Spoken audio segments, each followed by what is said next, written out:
Hi everyone, I'm David Fisher, and this is Presidential Chronicles, the series of books and videos on American history as seen through the lives of the presidents of the United States. This episode is from the life of Lyndon Johnson, and the focus is Master of the Senate.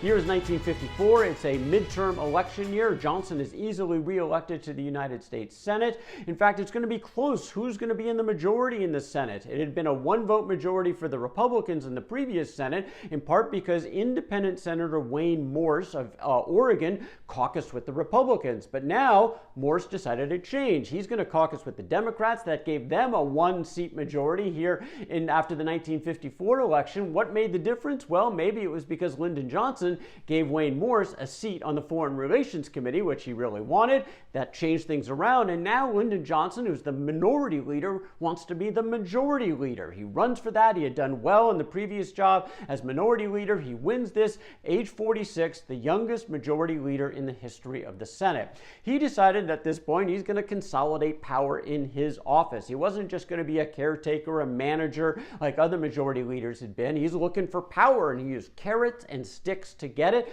The biggest thing he did was a change in committee assignments. Historically, that had all been based on seniority, but Johnson thought, look, let's spread things around a little. Even the more junior senators, everyone deserves at least one seat on an important committee. That's what he did, and those newcomers were eternally grateful. This was all part of Johnson understanding how to acquire power, political currency that he could trade off of over time. Some of those sources of power, again, things like the committee assignments, other favors for senators, like for their constituents, for legislation, even a parking place or a good office. And by the way, if you weren't cooperating with Johnson, he could go the other side, the carrots and the sticks. Maybe you didn't get such a good office, or maybe you didn't get help with your constituents. Johnson would play these levers in order to acquire power so that he could use it in passing legislation.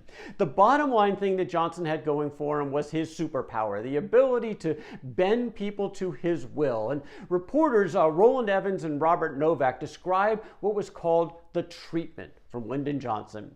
It came enveloping its target. Its tone could be supplication, accusation, cajolery, exuberance, scorn, tears, complaint, the hint of threat.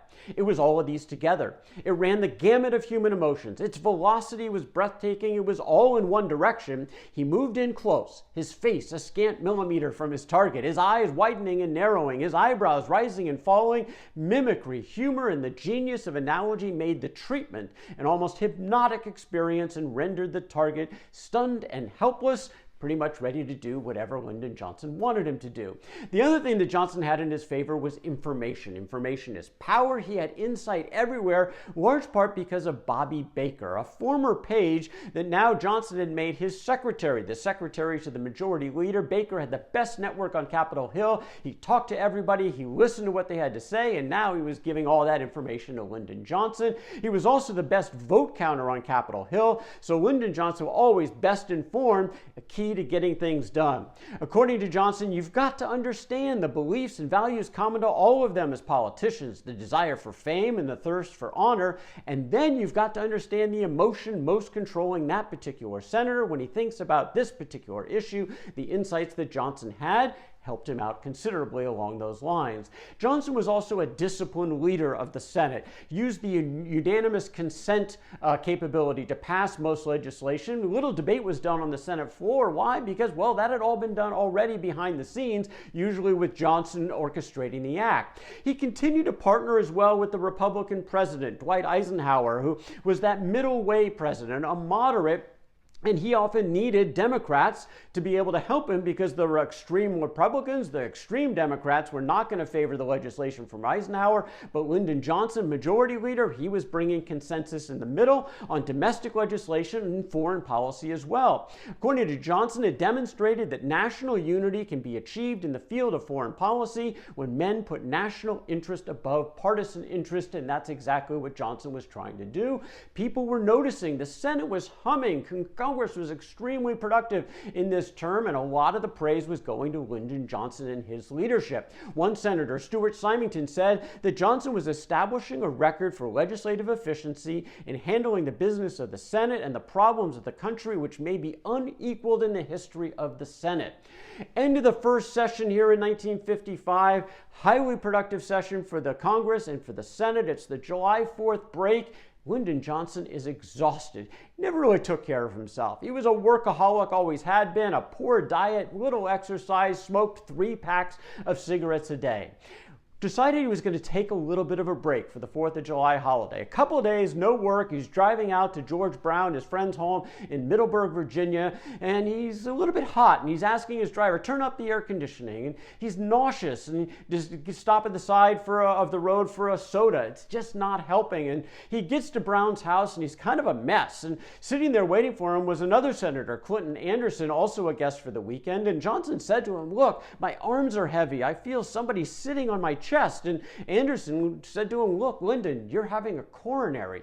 They immediately called an ambulance, was taking Johnson to the Bethesda Naval Hospital. He passed out when he got there. He had surgery. The doctors confirmed, yes, Lyndon Johnson had had a heart attack. Moderately severe character is how they described it. He was responding to his treatment, and if he followed a recuperation plan, he's going to have to make some changes. He could be back to work in the Senate in about 6 months, but he can't do any work until then, and he's got to make some changes. And Lyndon Johnson was listening. Lady Bird was helping him listen. She immediately moved into the hospital room next to Lyndon Johnson. He said, look, every time I lifted my hand, she would be there. Lady Bird Johnson continuing to be his rock and support, in particular here in this time of his physical stress.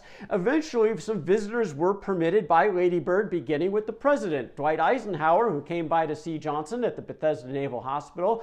Ike would have his own heart attack in just a couple of months. Other visitors included the Vice President, Richard Nixon, a bunch of members of Congress came by, and after about a month, Johnson's finally feeling better. The doctors say, okay, we can let you go back to the ranch, but you got to slow down your life. You got to make some changes. Eat regular meals, you got to take naps, you got to be able to have time, for some kind of relaxation, maybe even recreation. And Johnson was listening. He went back to the ranch, spent more time with his girls, now 11 and 8 years old, more time with his dog, Little Beagle, stopped the cigarettes, cold turkey, started chewing gum instead. This might have been the hardest thing for him to change. A lot of reflection for Lyndon Johnson at the ranch after this heart attack. He told the Newsweek magazine that it taught me to appreciate some things a busy man sometimes almost forgets. Essentially, it all means, I guess, I'm learning all over how to live. He was itching to work. The staff set up a little bit of an office at the ranch. They started bringing in messages, taking some dictation. Took it slow, but building up his stamina. Eventually, he was ready to go almost 6 months exactly after the heart attack. He was ready to return to the Senate January 3rd of 1956. This is now an election year, and a lot of the question was Dwight Eisenhower going to run again for president? He had just come through his own heart attack. End of February of 56, he announces he is in the race. Who's going to be the Democratic nominee? Some people thinking Lyndon Johnson. And Johnson said, no Southerner can be elected. And he was pretty adamant about that. He did not pursue this. It was an easy win for Eisenhower and the ticket with Richard Nixon. They won 4 more years in the White House, beating Adlai Stevenson and Estes Kefauver. And Stevenson and Kefauver, now their leadership in the party pretty much started to dissipate. The new leaders in the Democratic Party, John Kennedy, senator from Massachusetts, who almost got the VP nod, and Lyndon Johnson, the majority leader. Those were the 2 names really atop of the Democratic Party after the 56 campaign. The primary issue these days was civil rights. In particular, there was change coming in the country based on that 1954 Supreme Court decision, Brown v. Board of Education, which mandated the desegregation of public schools across the country. And there was opportunity now. People were thinking we need more civil rights legislation coming from the U.S. Congress.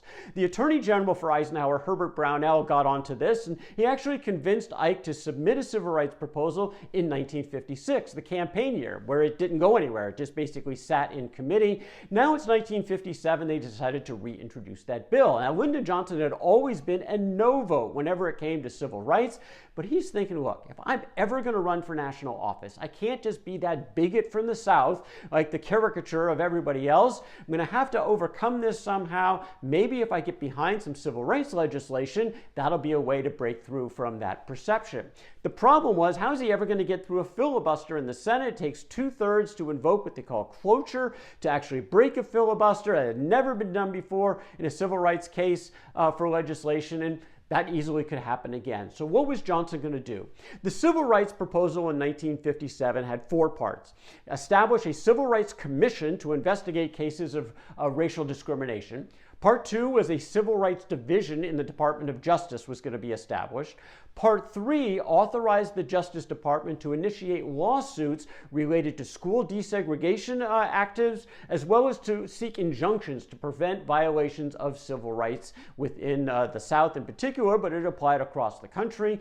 Part 4, made it illegal to prevent eligible voters from casting ballots in federal elections, and people could challenge that in federal court, which would be tried by a judge and not a jury. That was Part 4.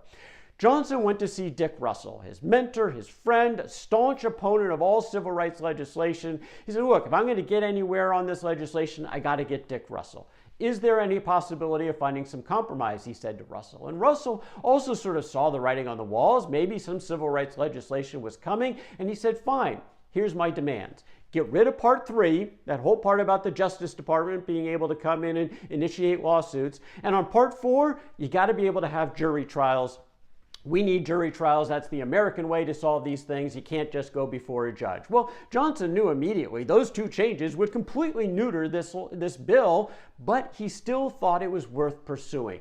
Just by the fact of passing a civil rights bill, frankly, of any kind, could set a precedent and actually lead to more meaningful change in civil rights going forward. So bitter fights going on, both sides of this, but Dwight Eisenhower actually helped solve one of these 2 issues. The whole part about Part 3 and the role of the Justice Department.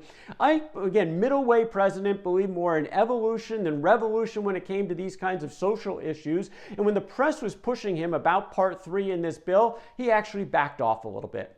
Well, in that, we will see what they agree on, Ike said. I personally believe if you try to go too far too fast in laws in this delicate field that has involved the emotions of so many million Americans, you are making a mistake. Well, that was the opening, basically, to pass an amendment to get rid of Part 3. Part of what Dick Russell was looking for was now in place. What about the jury trials? This is going to be harder.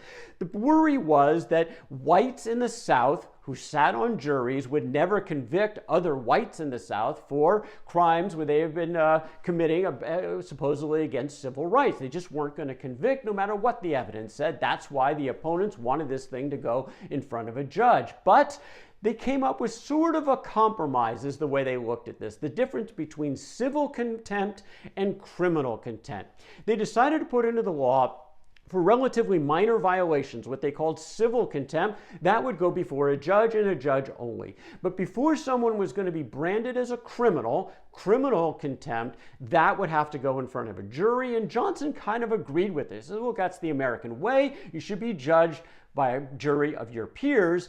This amendment passed the Senate, pretty close, 51-42 was the vote, and this, even with this weakened bill, Lyndon Johnson was all in. There is no political capital in this issue, he told the Senate. Nothing lasting, nothing enduring has ever been born from hatred and prejudice, except more hatred and prejudice. Political ambition, which feeds off hatred of the North or hatred of the South, is doomed to frustration.